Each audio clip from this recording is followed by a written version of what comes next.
Just before we do a little bit more on Hugh Hefner, West Mercia police have confirmed some details in relation to that shooting yesterday in Portishead and Bristol, in which a man died, and the Independent Police Complaints Commission are now involved.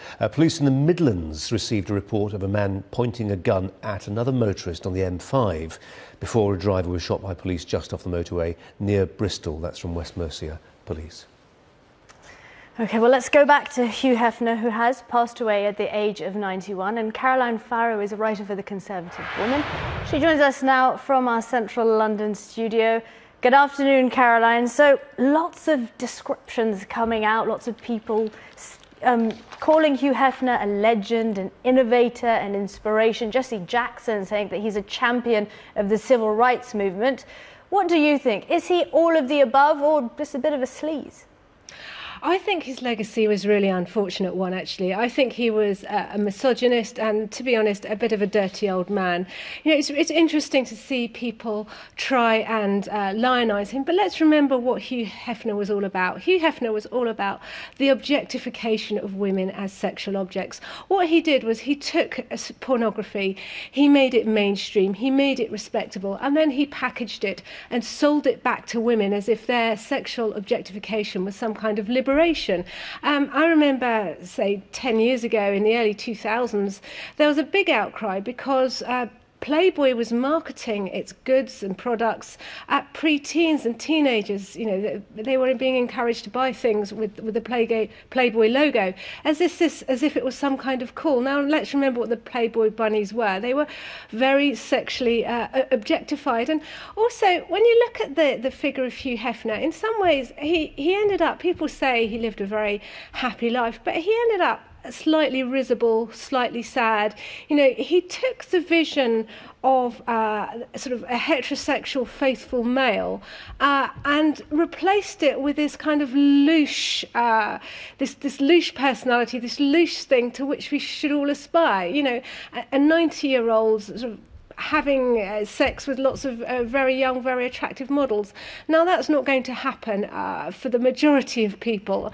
You know, and it was only thanks to Hugh Hefner's great money, status and wealth that he managed to acquire all these sort of Playboy bunnies. And actually, you know, it was just, I think, rather sad and rather pathetic. Caroline, what do you say? Let's go back to what you said there about it's purely objectification of women.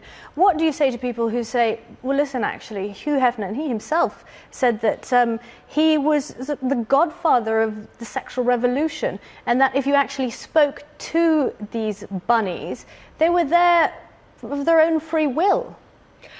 Well, interesting. There's one of them, I think her name was Holly Madison, wrote a biography a couple of years ago from 2015 about her time. She called it Down the Rabbit Hole. It was about her time in the Playboy Mansion, and she said that it almost drove her to suicide. Just they weren't paid very much. Hugh Hefner plied her with drugs, and you know, all kinds of drugs were available to them to loosen up their inhibitions. There's one very graphic bit in her book where she said they were all they were in his bedroom, and there was some pornography on a screen, and basically they were all really play acting. They weren't into it. Now, you can talk about choice, but really, would most women choose to sleep with a septuagenarian, an octogenarian, you know, someone in their 90s? No. How free was their choice when they're being paid to do that? And you talk about the sexual revolution. You know, one of the things I learned today was that Hugh Hefner poured an awful lot of money into Roe versus Wade, which was the case in America which legalized abortion.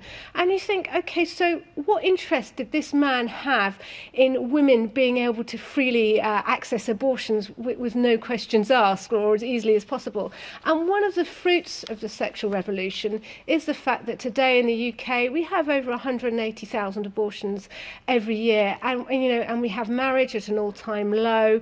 We have a lot of mental health and anxiety problems, and you know, a lot of pressures on young girls, particularly, to become these sexualized objects. And I think Hugh Hefner was the pioneer of that. You know, there's one of the Playboy covers. It's very interesting. It's him. It's with Donald Trump was on the cover, featured next to one of his models, and we all know that I won't use the rude word, but we all know what Donald Trump is supposed to have done, how he boasted about grabbing women in private places. Now, where does he get that from? You know, there's Hugh Hefner promoting him on the front of Playboy many, many years ago. So he's kind of bound in with this sort of Trump culture of brashness and of treating women as sexual objects. And if we want to look at what makes Trump the person that he is and how he treats women. Caroline, I'm afraid that we're going to have to leave it there, but Caroline Farrow from the Conservative Woman, thanks a lot for chatting to us this afternoon.